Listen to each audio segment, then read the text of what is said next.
मैं Ram Narayan, assistant professor Hindi विभाग, स्वामी हर्षवानंद महाविद्यालय चूरू सोनभद्र। आज की इस कक्षा में जिस विषय की मैं चर्चा करूंगा वह है लोक साहित्य एवं लोक संस्कृति। लोक साहित्य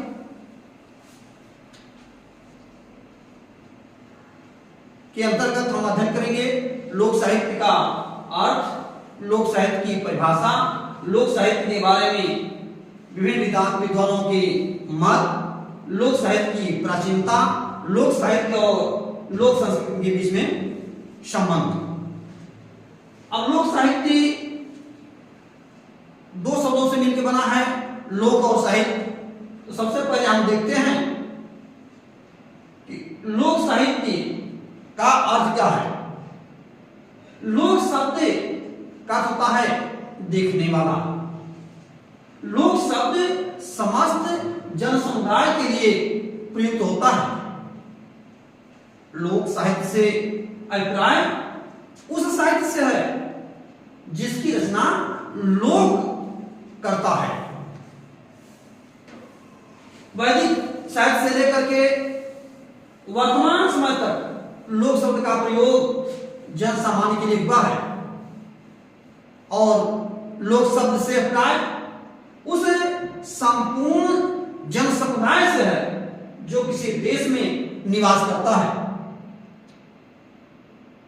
अब हम देखते हैं कि लोक साहित्य की परिभाषा विभिन्न विद्वानों ने किस प्रकार से दी है।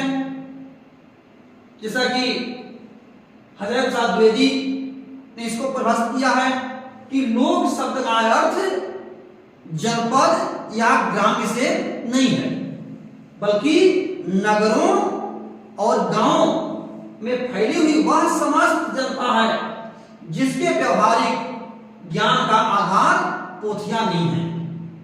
यानी तात्पर्य इसका यह हुआ कि किसी पोथी में संग्रहित नहीं है वह जो मौखिक है, जो एक पीढ़ी से दूसरी पीढ़ी तक वो हस्तांतरित होता रहता है।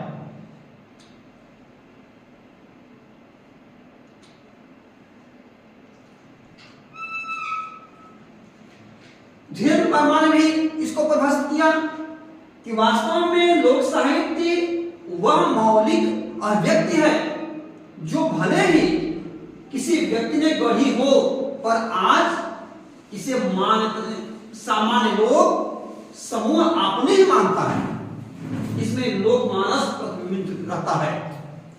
इसी को परिभाषित किया है डॉक्टर त्रिलोचन पांडे ने। जन साहित्य या लोक साहित्य उस समस्त परंपराओं, मौखिक तथा लिखित रचनाओं का समूह है जो किसी एक व्यक्ति या अनेक व्यक्तियों द्वारा निर्मित तो हुआ है, परंतु उसे समस्त जन समुदाय अपना मानता है। इस साहित्य में किसी जात, समाज एवं क्षेत्र में रहने वाले सामान्य लोगों की परंपराएं, आचार विचार, रीति रिवाज, हर्ष विषाद आदि समाहित रहते हैं। कृष्णदेव उपाध्याय के अनुसार सभ्यता के प्रभाव से दूर रहने वाली अपनी सहज अवस्था में वर्तमान में जो निरक्षर जनता है उसकी आशा, निराशा, हर्ष विषाद, जीवन मरण, हानि भाव, सुख दुख आदि की अभिव्यंजना जिस साहित्य में प्राप्त होती है उसे लोक साहित्य कहते हैं। यानी यह चीजें जो है लोगों के अंदर समाहित रहता है, वह कहीं लिपिबद्ध नहीं है। डॉक्टर रविंद्र भरमन के अनुसार लोक साहित्य जनमानस की सहज और स्वाभाविक अभिव्यक्ति है। सहज और स्वाभाविक अभिव्यक्ति का तात्पर्य है कि वह सहज रूप में है, उसमें किसी प्रकार का परिवर्तन, बनावटीपन नहीं होता है। यह पौधा अलिखित ही रहता है।